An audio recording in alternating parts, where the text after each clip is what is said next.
Yeah, referee again. Re itlotla ela. O tla khata ka nako ga gago. O tla decide gore re thoma go kae. Kana movie le ba o bitsang What's Eating Gilbert's Grape. What's eating? Gilbert's Grape. Okay. Some movie, I think another Johnny Depp mo gare. Nna se se le mo nna gona jaanong ke the fact that we have to choose leadership. And besides talking about the nitty-gritty of how we are given leadership to choose, the most interesting thing is that we're given 3 months, right? 3 months to decide who leads the country. And in that 3 months, if you look at it, 2 months goes by without you knowing what these guys are actually selling. I'm like, Mara, is 3 months enough for an average person to decide who leads them? 3 months. Where some people do door to door. Most of the things you see are in the media. You are asked to come to a rally. That's the most interesting thing for Nna right now that I've had to look at, like the context of how we choose leaders, how we live. Is there some consideration of what we think as a general public? Choosing leadership. My boy. Your question, profound as it is, the context that you approach it from, it's even more profound, very, very profound, because it raises an awareness of what is leadership. You know? Okay. Who confers leadership? You know? What is democracy? Especially in the context where democracy is almost a rhyme. You know, it's defined as a rhyme, the government of the people, by the people, for the people. So when is that government by the people? When is that government by the people? Because when we think a little beyond words, a government by the people will answer for the people. Yeah. Right. I find the way you lay, you know, your ground and punctuate it with that question quite profound. In fact, it even raises the question of whether are we in a democracy or we've been made to believe we are in a democracy. Because it's one thing to live an experience, and it's another to be told. Yeah. You get it? Because when you are told, chances are that you will live for the illusion, thinking it's reality. Okay. And that's where, you know, mind my Greek, that's where the cookie crumbles. Yeah, it's Greek. That's your right? Greek. That's where the cookie crumbles, because if we live in an illusion because we are told it is reality, right? Those who create the illusion will actually see it through. And hence, it doesn't become, it's not a surprise that leadership, as you laid the ground, doesn't come from the people. It's conferred on the people because it feeds off that illusion that we are a democracy. Okay. Are we? Now, my understanding of what they call a government, right? So we are like 10, 11 days away from choosing. And I'm like, actually a government is supposed to be the agent of the people. Let's say you are president. We ask you not necessarily to lead and tell us what to do. No. We are giving you a job. We are the principal.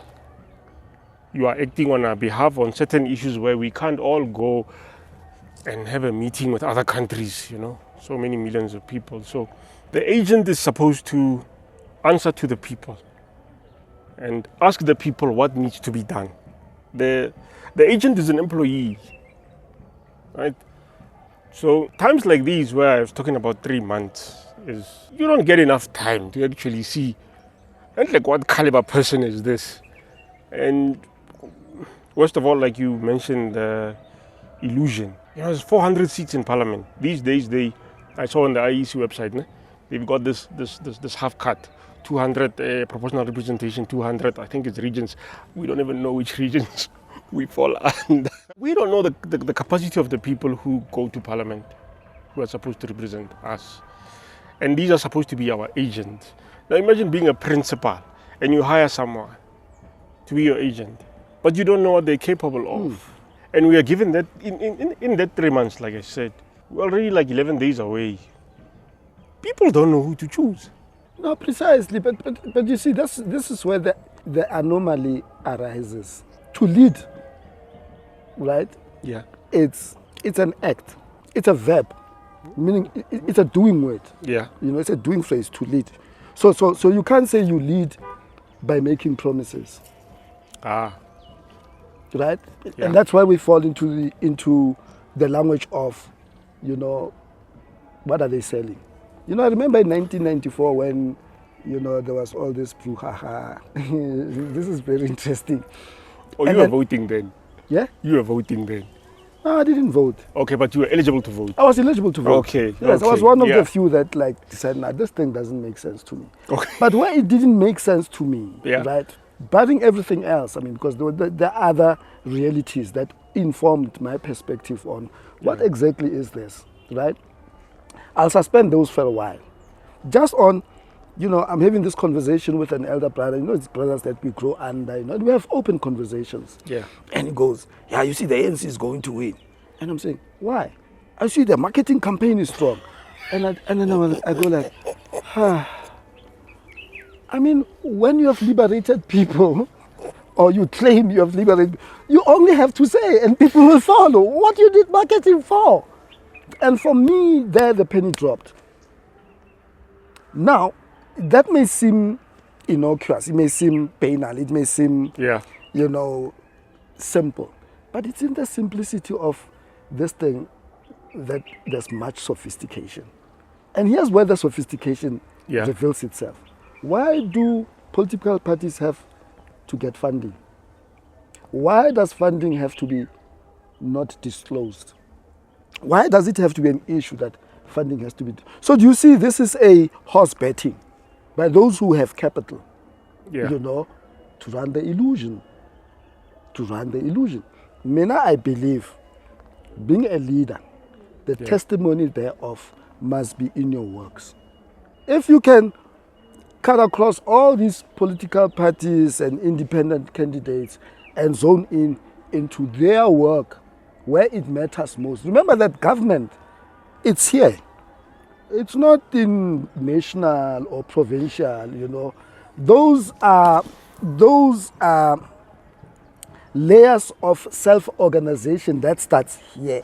When you build a road, you don't build it at national. You build it on the ground where people live. When you build a house, you don't build it in provincial. There's nothing like some that. Office somewhere. Some office, no. You build it here where people live on the ground. Yeah. When you supply water, you can't supply water from any of those spheres. You've got to go to the river because that's your catchment area for rainfall. So where's the river? The river is on the ground. On the ground. So leadership also must be embedded on the ground. And who is the ground? I'm not saying what is the ground. And who is the ground, The ground are the people. But you see, we've been given this thing in opposites. Like when you hear people who are in these positions of leadership, they say, our people on the ground, our forces, no, not our people. Our forces on the ground. And I'm like, where do you live? If you've got forces on the ground, where do you live? Like, where do you fly? Are you on some upper floor somewhere always? Actually, you walk the same ground. You are the force on the ground. So we've been sold this thing in opposite to what you are saying, that leadership must be on the ground. And it's funny how you mentioned marketing, because in my eyes, these are just advertising companies.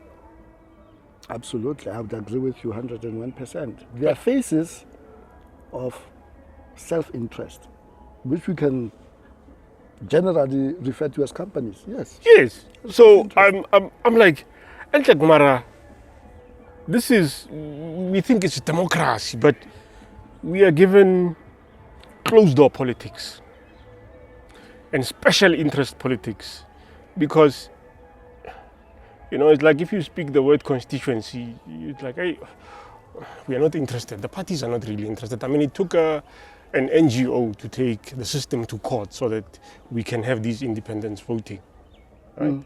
It's not the parties, even the smaller parties. It's not the parties which are saying, no, constituency is the way. Then you're like, what's the problem with constituency? Why is it that people don't want constituency politics? And in my head, I'm like, but actually we come from constituency. Because as black people, irrespective of language or nation, we would organize ourselves in what they call Kasetswana di Khoro, the section over there, and then we'd use surnames and whatever we want to use to create admin. So we come from constituency politics. A representative must come from that corner, and the other corner, and then we meet here. And then this representative will go talk to the people.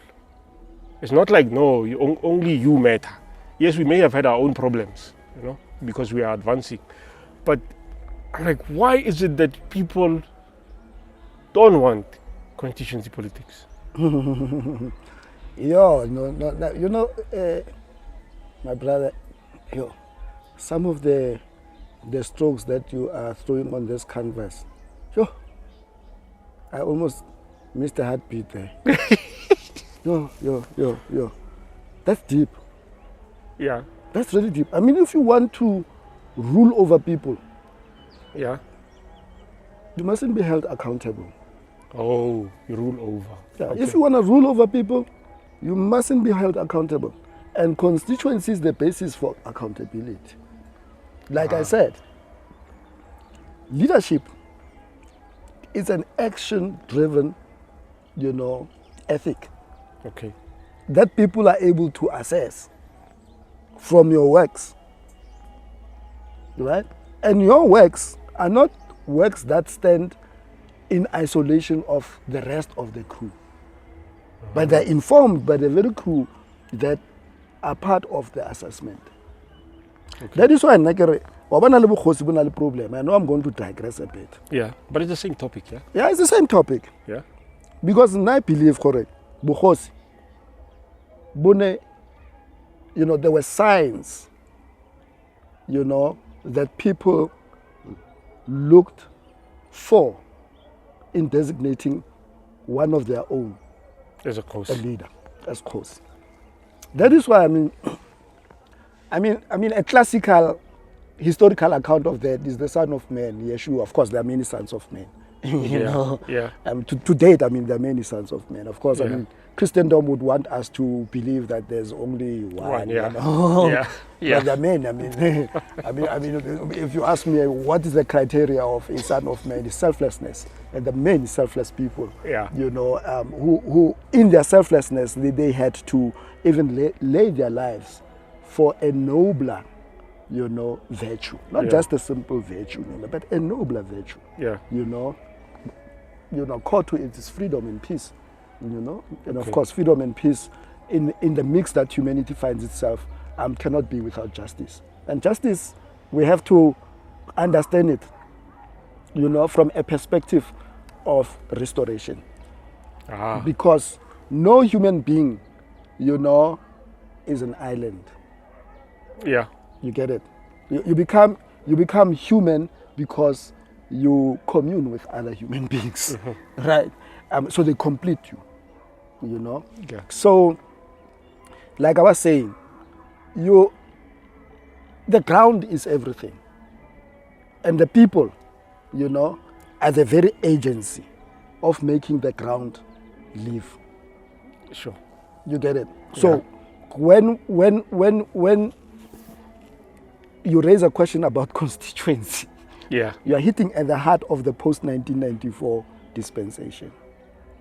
I'll tell you something. Mina, 90s, I was in the ghetto. Okay. From old men who had lost their jobs in the late 80s. Because the phenomena of unemployment, it doesn't start now. Yes, it has, increased, it has escalated, it has, become worse, right? But the crux of it starts in the mid to late 1980s. The people who were retrenched, and some of the retrenchments, they still carry deep wounds, because some of the people lost their jobs, to companies that were in cahoots with unions. Okay. You get it? Okay. But like I said, there are other layers to, this democracy illusion that we've been sold. Yeah. That I would like to suspend. Maybe perhaps as we converse, okay. They will come through. Now, in the 90s, people were ready to do things for themselves. I mean, we're talking about it this morning with my brother that I do tutoring with, maths and science. That you turn the corner, people were busy with turning a space green. People were doing home-based care, taking care of the elderly and, orphaned households, because HIV was like ravaging. I mean, in those days, a week was like, every day was a burial day. I mean, you came across buses going, People were willing to do things, Yeah. And what became of that? It's interesting, because at another level of this illusion of democratic organization, or so to speak, social disorganization, right? You had suddenly corporatization of state entities. Okay, but if you corporatize, who has the capital to buy into suddenly a public entity that has now become private? Our people don't have.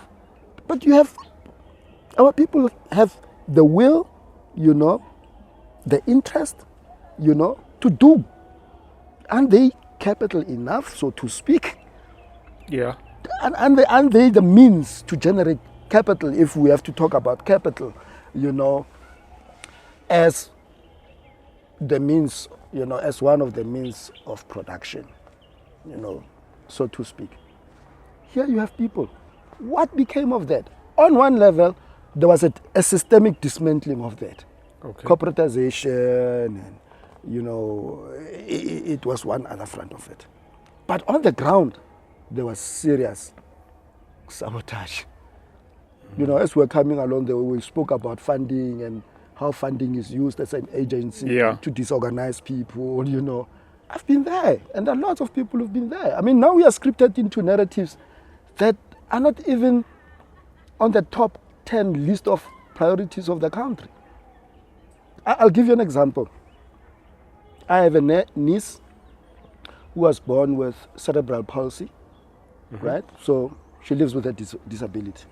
So we're watching TV there with her, we're having a conversation. It's a very sharp mind, but sharp, very much informed by her lived experience of living with disability. Okay.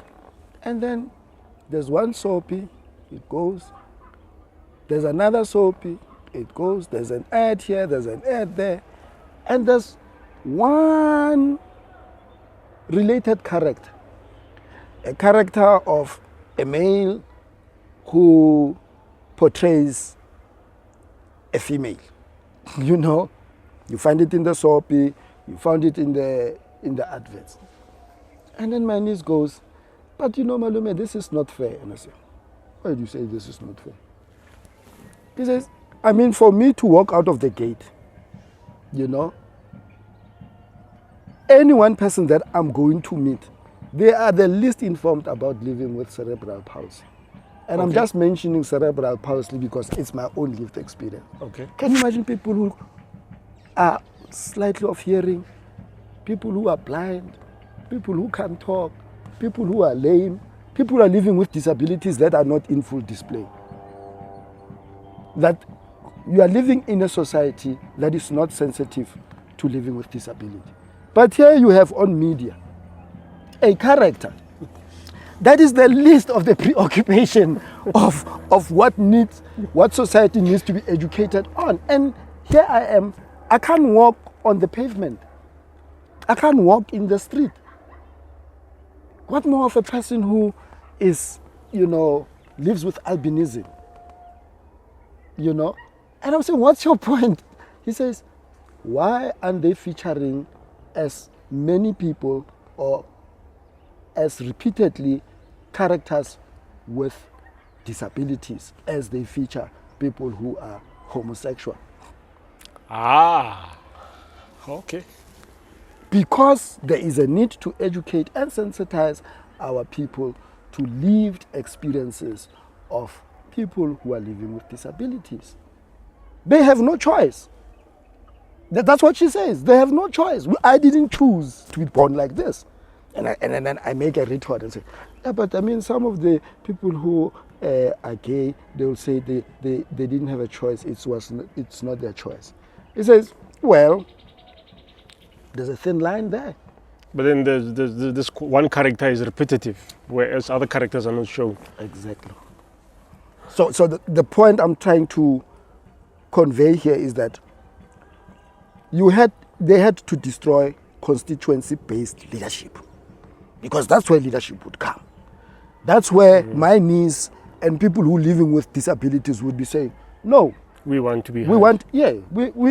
We prefer, this and that and that. And that's where you would actually collapse the divide between people who see themselves as living with non-disabilities from people who live with disabilities. Hey, disability is a serious issue. There are people who live with disabilities that you cannot tell that this person lives with a disability. So, in a way, what we are saying, this system is actually imposing characters that are not reflective of society itself. So we've got people with their own agendas. For me, it's, when certain laws were signed, I was young. Still young, I hope. So, cameraman. So, when I think about it, I'm like, one of the first things that was a big hoo-ha when signed into law was the idea of children's rights. Then I sit there and then I ask myself, these guys, some of them were in exile. For them to come back, society had to fight for them to come back, everybody to be free, not just for them. But then your first act, or one of your first few acts, is create children's rights. Therefore, if you're creating children's rights, you're saying there's something wrong with the adults. Right? Therefore, you're creating a distance between the child and the parent.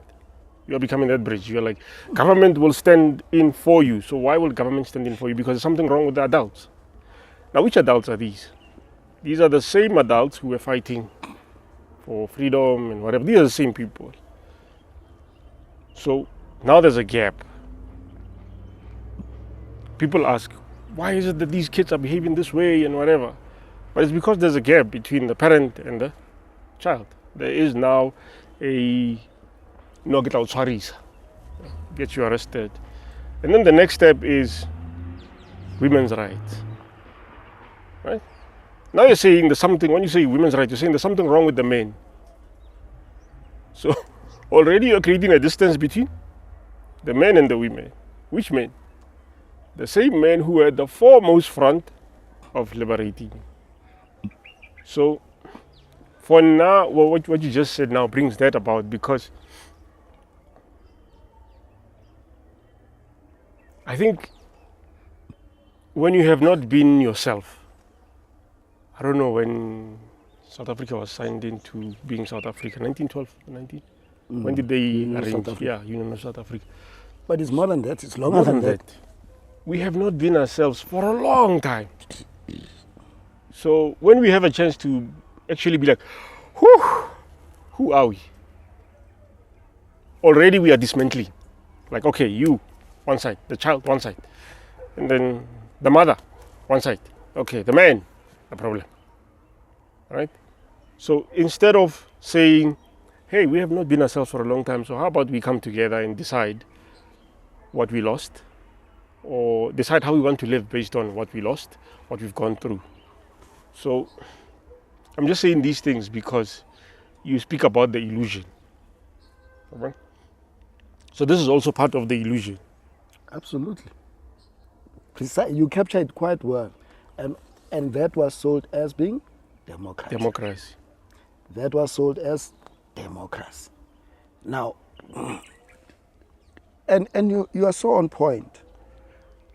And at the heart of it, what they were destroying was family and community. Because when you separate the child by giving them rights over the responsibilities of a parent, right? You've basically gone into the sanctity of family. Okay. Right. Two, when you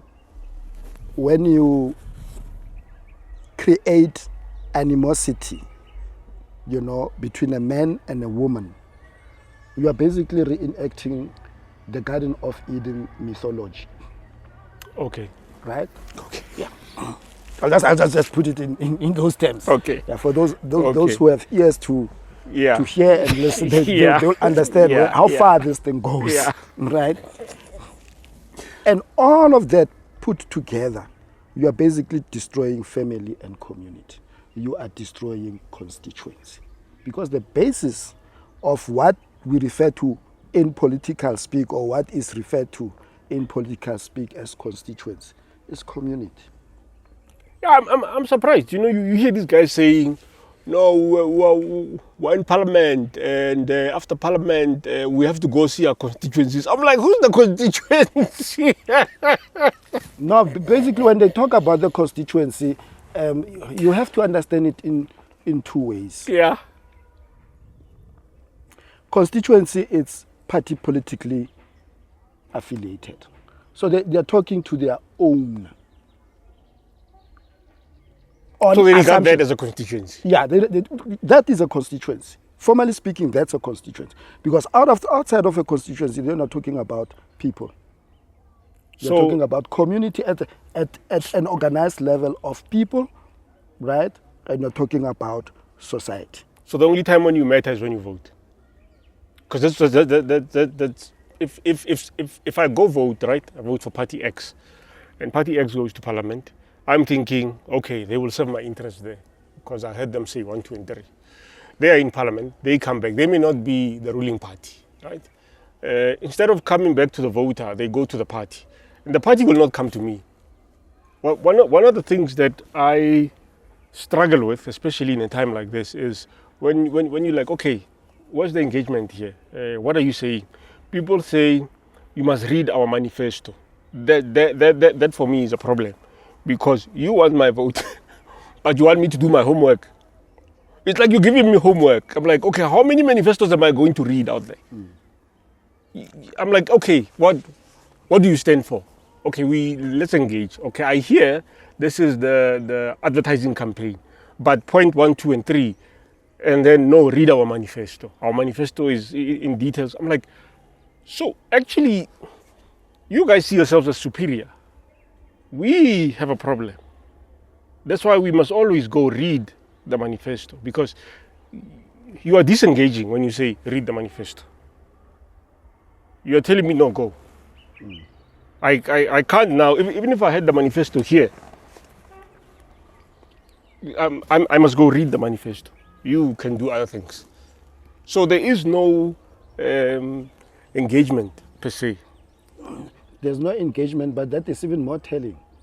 Where is that mindset? Whose mindset is that? Exactly. I mean, whose mindset,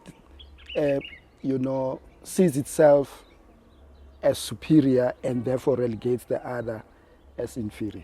I mean, so not only have we bought into a mindset that has sold us an illusion, but we've also bought into its makeup. Yeah, makeup for the breakdown. Yeah, makeup for the breakdown. I wish more and more of our people could come to terms with the reality that we're living through. That on one hand, faith without action, commitment, and consistency. This is what easy. Okay, what is easy? It's vain. Okay. It's vain. Okay.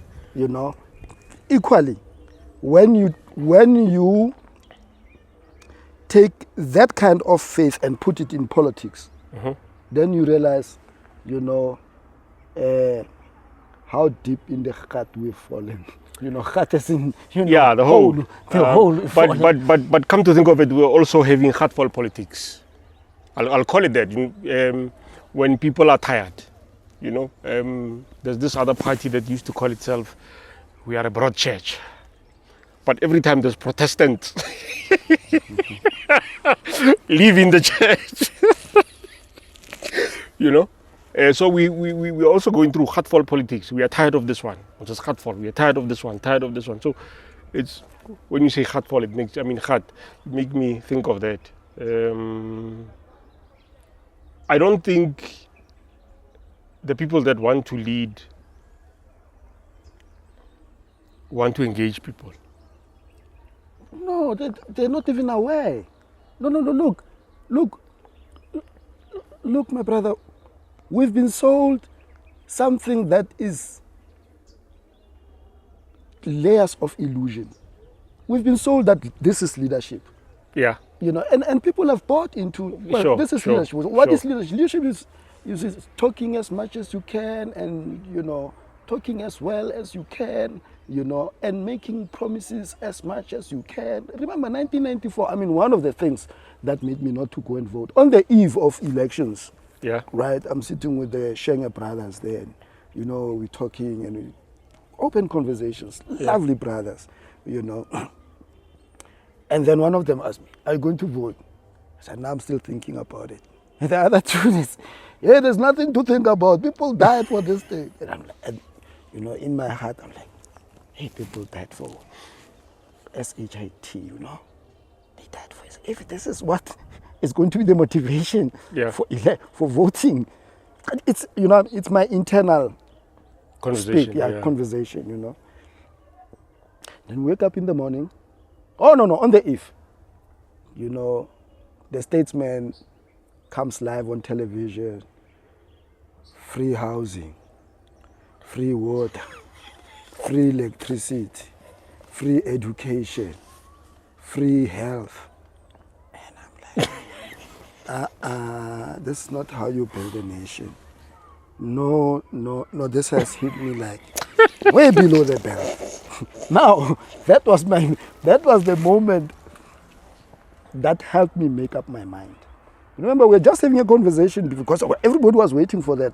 Whenever he was coming on, live, it would be this. Yeah, who's going to say what? Yeah, exactly. And everybody. So they asked me this question before. Yeah. Just at the end of the free. Yeah. I said, new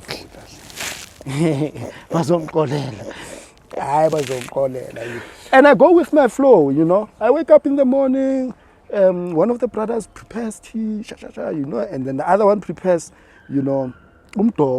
soft porridge. Yeah. We eat, sharp. Like, when they're excited, I just see these guys, they are really well to go. I'm just like on free flow, like okay, fine. And they go like, hey, and then they go one by one, Okay. I said, good shot. And I occupy myself with cleaning the house, and I just take my time. I clean the house, and I'm in my own state, and I'm thinking, but do people see what we are getting ourselves into? Hey, and now when these brothers come, they are going to ask, have you been to vote? How do I, because, two of them, one of them was like very firm. You could see that, if it was by him, he was going to kill me. So I'm talking a spoiled ballot. Spoiled ballot months. Nah, I didn't think of that. I think I was too my, And I have to think like that, So I'm between spaces in my headspace. One, I'm thinking about what does this foretell about the next 5 years, 20 years, 50 years, if we would live up to there. Because as it is now, there's really nothing to live for. And I'm thinking, why? Why make promises when you should actually engage people? Because if you're making promises without engaging people, do you really know what people want?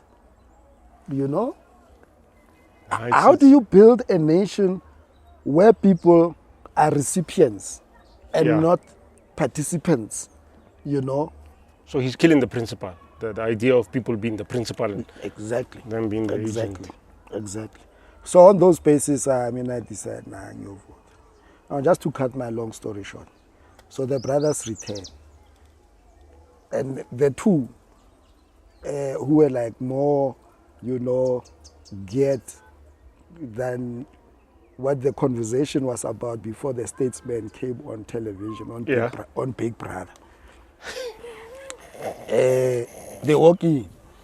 They're happy, like exuberant, they're talking amongst themselves. And the other one who's more like, mellow, you engage, and he opens the space for conversation. So as he walks in, these others say, they turn to me. Voting. Yeah. The eldest of them was livid. Fortunately, this other one was walking in. The other one was like, you could see that, even him is like touched, but he's waiting for it's an emotional space. It's an emotional space, a very charged space, and this one walks in. I says, no. Let's not go there.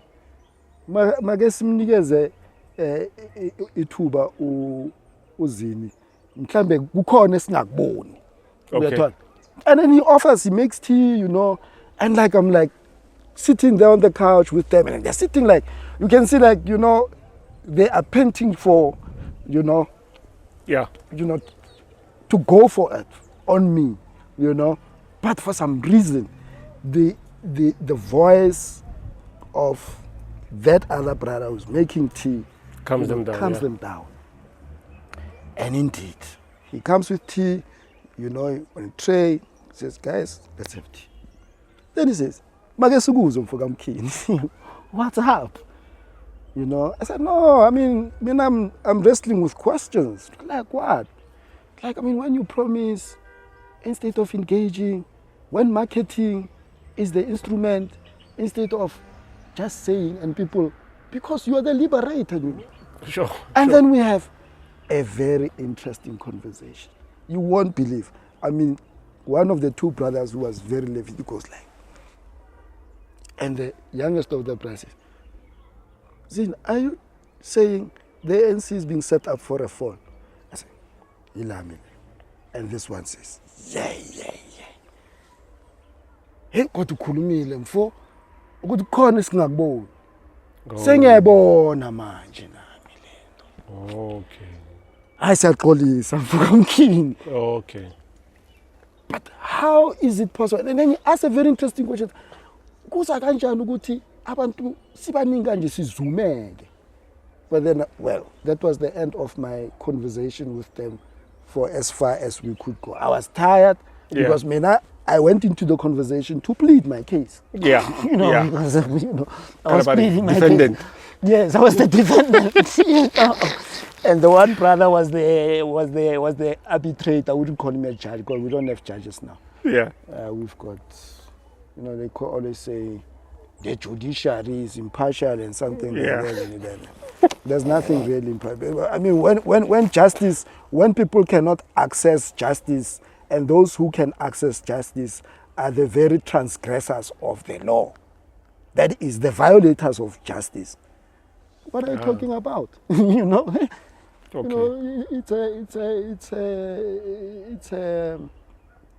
It's a race to the bottom. It's a race to the bottom. There's the case here, the Apartheid Museum trademark expungement, which has been running for more than 22 years. And the elder who can I mean, there's no way he can see himself separate from the injustice that has been done to him and his family. And by and large, to the African people in South Africa and the world over, I must say. Because the memory, like you said, wow. So, who are we? We've not been ourselves for a long time, you know. Yeah, I think the only thing we are left with Kotwas. You know, that's why you can tell, oh, we're being African here, but everything else is like, oh, even that is questionable. But you know, you're like, okay, we can't be ourselves anymore. This thing, yeah. We had a conversation with Tebogo one day. He's a member of a party, and then he said they went to a funeral, and at that funeral, one of the party members decided to talk about the shenanigans within the party. That's where, and then this old man says, no, he was not supposed to do it in front of people. So I was like, oh, so you want closed door politics? That's why I come up with closed door politics. And I think that is where they got us. You see, we have celebrity culture, right?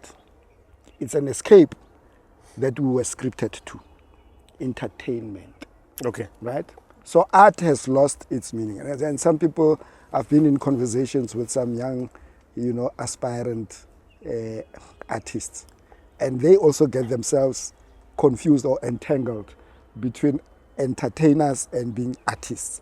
And I say to them, okay, art is a form of self-expression. Mm-hmm. It can entertain. Okay. But that is not its agency. Okay. It's not the reason for it to be. Okay. The reason for it to be is self-expression. So when you're listening to my piano, yeah, right?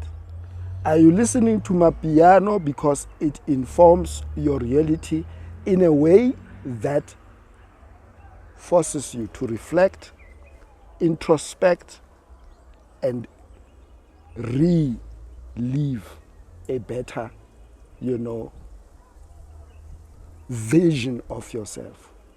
Or okay, is it taking you deeper into the rabbit hole? Now, I'm not casting aspersions on the genre itself. Mm-hmm. Because there's good mapiano. Well, I don't know. Some of it I don't even want to classify it as mapiano because it's art. Yeah. But that's where you find the performance, you know, it's entangled. This person they don't know back and front, you know, left and right. You know, they are entangled. Okay. And people are dancing to it. And there's something also that's a frenzy with us on escapism.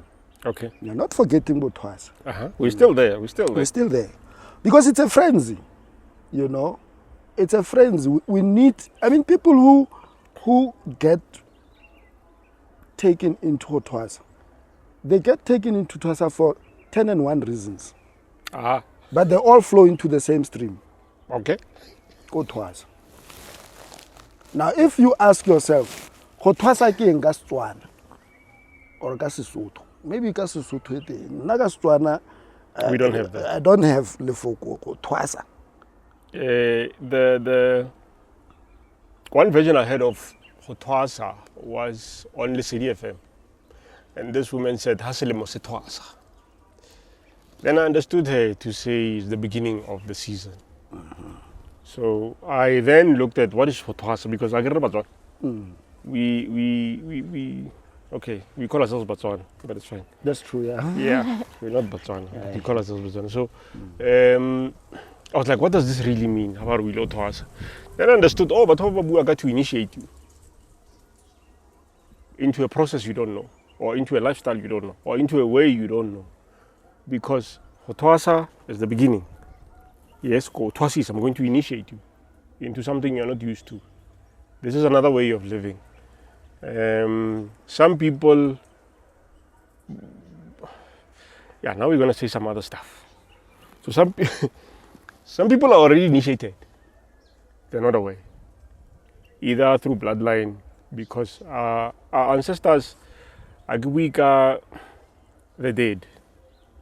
You know, sometimes when you say ancestor, people think you mean ghosts or dead, it's the spirits of the dead. No, the people that came before us.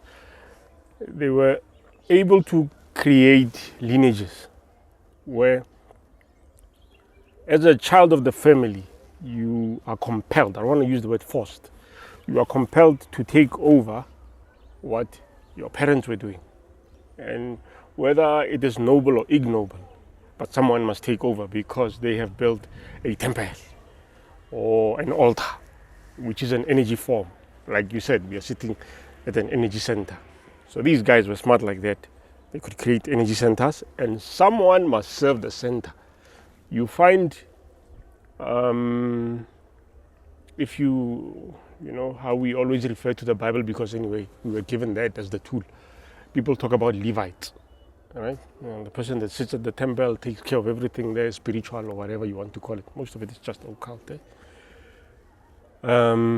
So they created these processes where one of us is compelled to take care of the altar. So some people are born into that. They don't even have to go be initiated. However, I think when you, the way you're talking about it, I understand where you come from as an escapism. You know, when you haven't been yourself, you know, yes. When you have not been yourself for centuries, there are loops, there are gaps, you know, not loops, there are gaps in the system where those with the know-how always look for people to follow them. Yeah, now I'm going into a space I didn't anticipate going into today. So, in that other book called The Book, it is written this way: I will make you fishers of men. Right? What is a fisherman? A fisherman is a capturer of fish. So if I'm making you a fisher of men, I'm making you a capturer of people. Right? It's just that the word capturing, maybe people may think, oh no, it's a terrible word. No, it's about bringing people to a certain center. Now, I think the reason that many of us reload to us is because there are many sons of men out there. Some of them legit, some of them not legit. Many of them understand the system and they know how to use it. So we find ourselves with this escapism.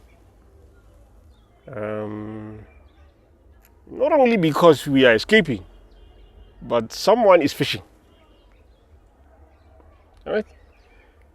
And because economically, we are no longer viable as we used to be. Remember old societies, people can say, oh no, they were backward. Back in the day, those guys understood economy. They had their own economies, how to run. Also, the household being a school of note, you know. Because economically we seem to be lost. We don't know what to do. The bait is, you do this, you'll be okay. And Kanagweo, this is an economical question. This is a survival question. I've studied. I've got the credentials. I've got the personality. I've got the character to go fit into that bottleneck system. But because it's a bottleneck system, it can only take up to so many people. Now, Ralenga, you know, we are floating here. And the fisherman is out there looking for disciples. Right? That's not the problem that someone is fishing. The real question is what becomes of us without us. For now, if Ratwasa, how come we are not able to solve the economical problem when the people, our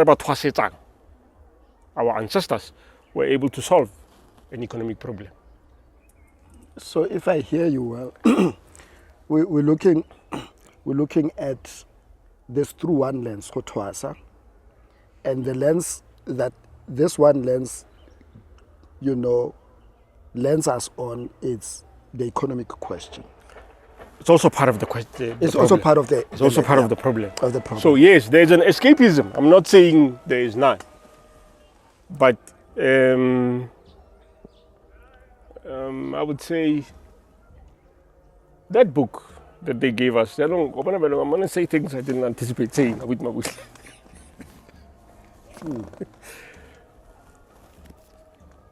The book called the book, known as the Bible, what they call the New Testament. We don't know whether it's true or not, but as it is, it applies. For now, it's about two people. It's about the one they call the Son of Man and the one he wants to build his church upon.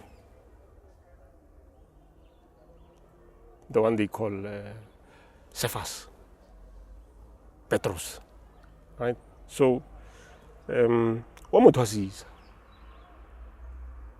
but because what is happening to him is beyond understanding, he has to go around creating, he has to create these illusions. These, but not call them illusions, what do you call them? I don't know what to call them. Followers. No, he's going around healing people. These miracles, I get. But why is he doing this? Why is he going around healing people? So that this one can look at him. His biggest interest is this one. They ask him questions, how does he answer? Parable. Because if I answer you directly, you're not going to come back. But if I toy around you, you'll stay here. So he needs to keep him and the other 11 around. Because he's initiating them into a process of what? Being him. Right? So those things are not new. Here. No, you said a mouthful there. They are not new. Yeah, I've been listening to you and following my chain of thought while listening to you, and the dots connected. Okay. It's not new. It's not new. And the same questions, the same dilemmas that they were confronted with still prevail. I mean, Mashiach, Messiah. Yeah. Messiah is synonymous with saying liberator. Okay. Right. Okay. Liberator assumes oppression. Okay. Right? Okay. So we know, if you read the book as a historical text, you can decipher through some of the messages. If you don't just become a faithful in the clouds, but Okay. you ground yourself in reality. Yeah. Because faith has to be in reality. Yeah. You can't say, I'm going to put my hand in the fire and it will not burn. Reality is that the fire burns. Right? So reality is that we are in the furnace. So were they in the furnace.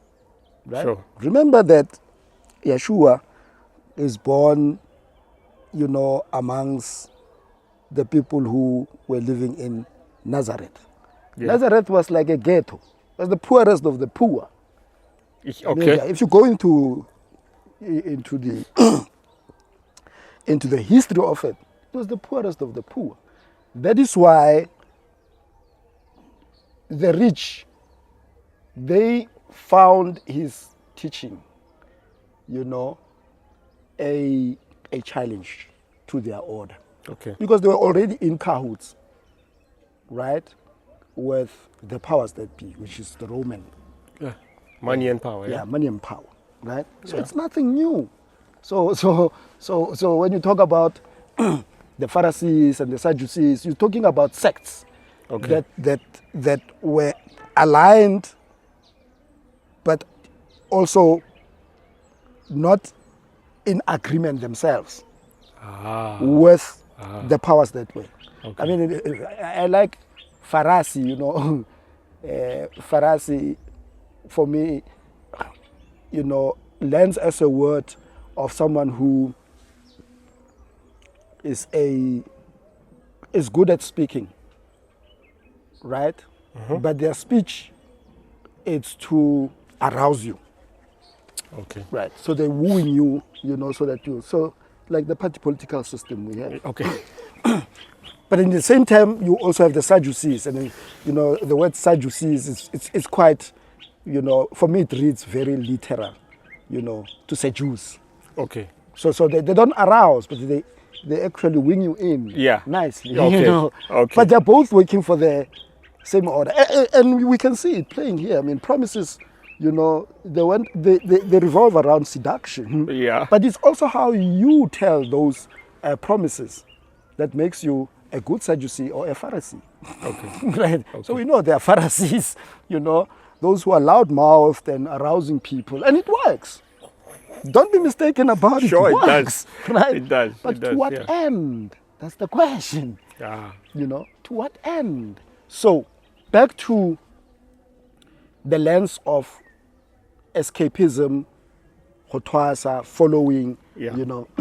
and I agree with you, there is a reality that we need to navigate, but we don't want to face that reality, Sure. by and large, right? And that reality doesn't start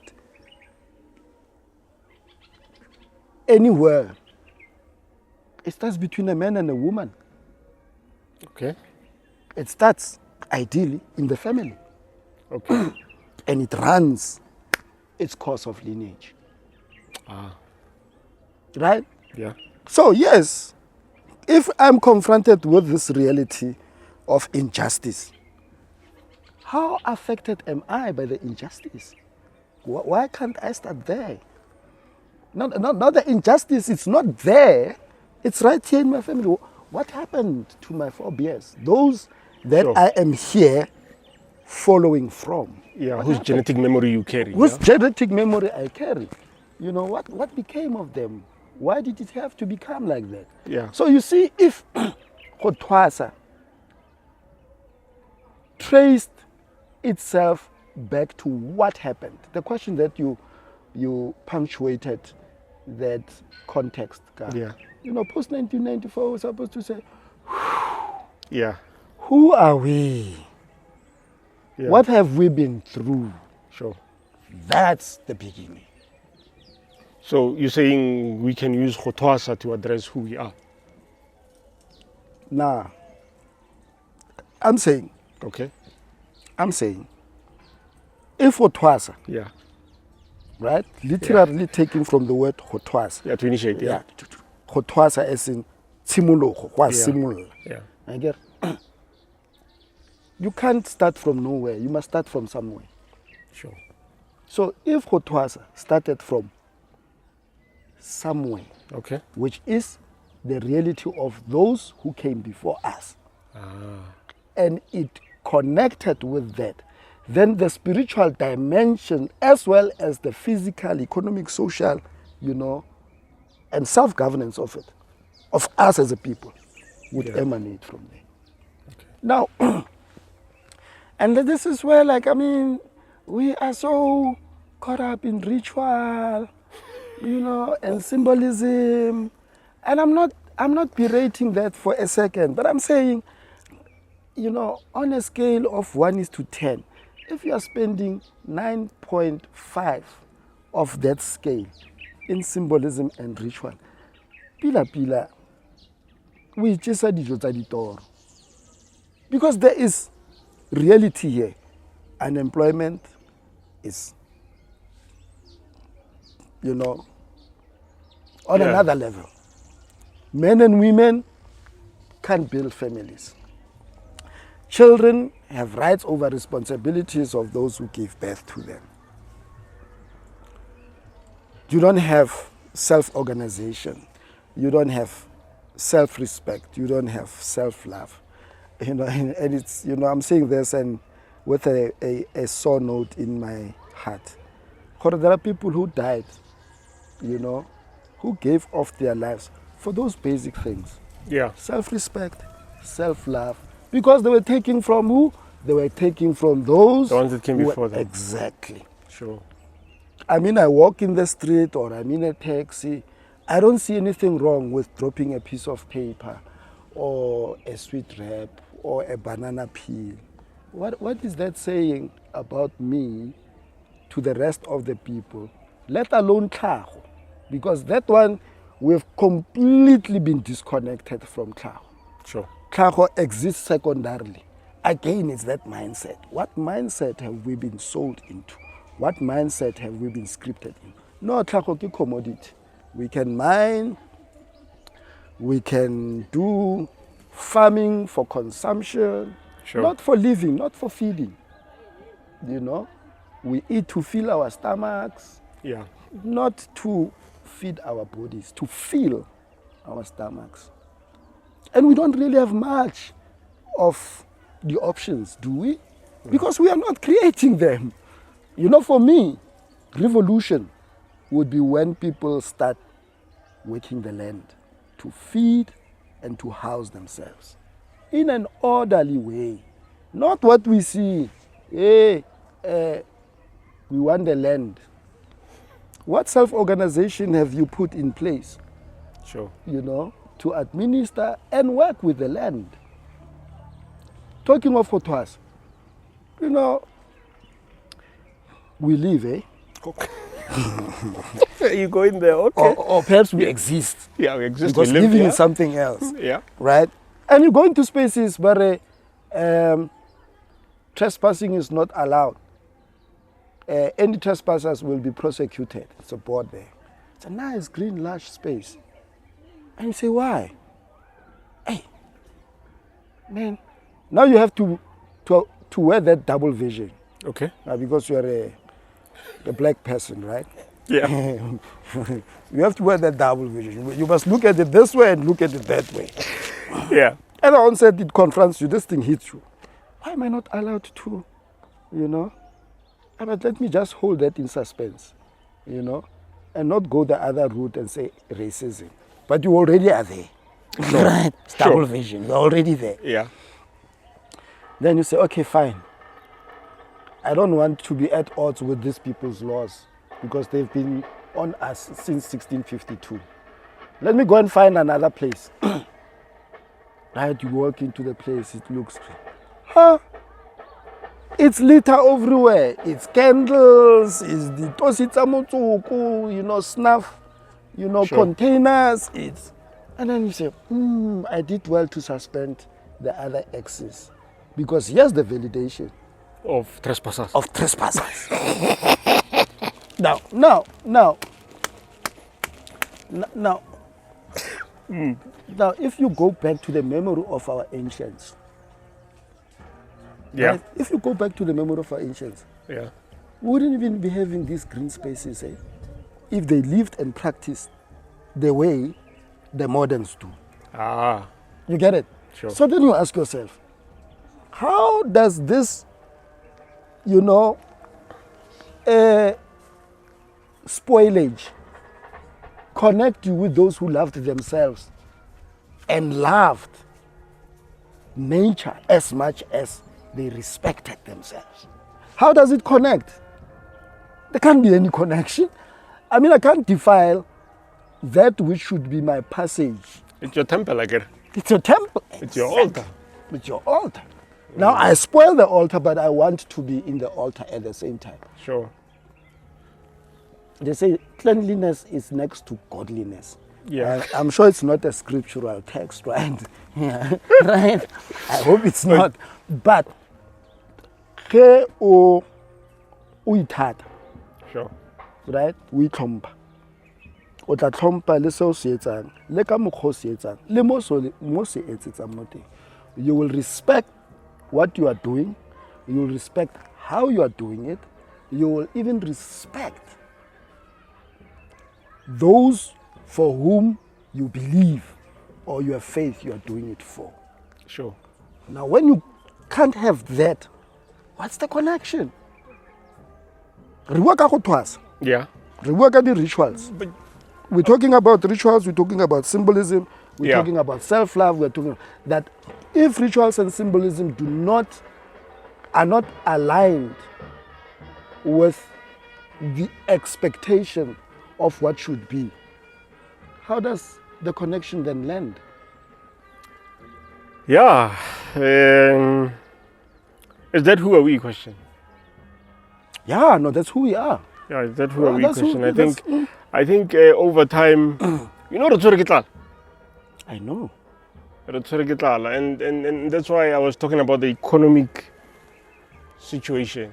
So, I mean, you are not given the background of what this plant is, what it does, and and you are there because of health and wealth. Either you're sick, or because you're looking for a job and you're not finding one, or things are not happening. So I think if that were to leave our psyche, that okay, this is who we are, or not necessarily who we are per se, but this is how we live in these parts of the world. This is how we talk to our creator. Perhaps the approach would be different. But apparently from what I hear, I think about Tosisa, they try to teach you those things. Hey, what's why you touching another chord? You know, ke atle ke re latlhegetswe. Re timetse. Go le swiswi. Hey, go le fifi le ge go le sedi le kganya, go le fifi. Eh. What's about? Are 5 minutes? No, go siame. Eh.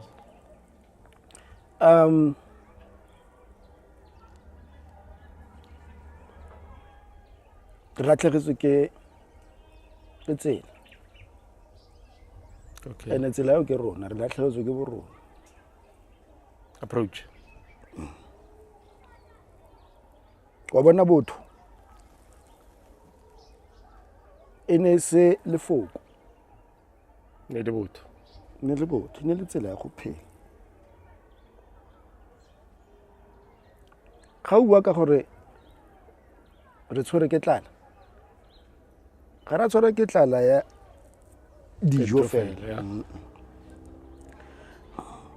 Kore re tshwere ke tlala ya kitso, ya go ikelelwa, Sure.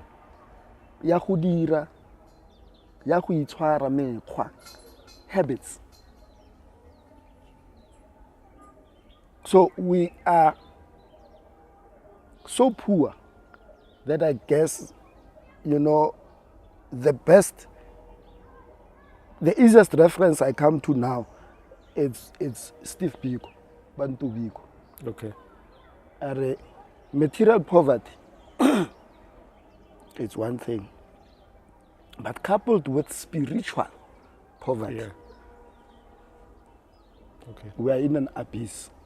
Remember the thing. On session gat. En ons is nie gatvol nie. Je kan maar, a mens kan gatvol as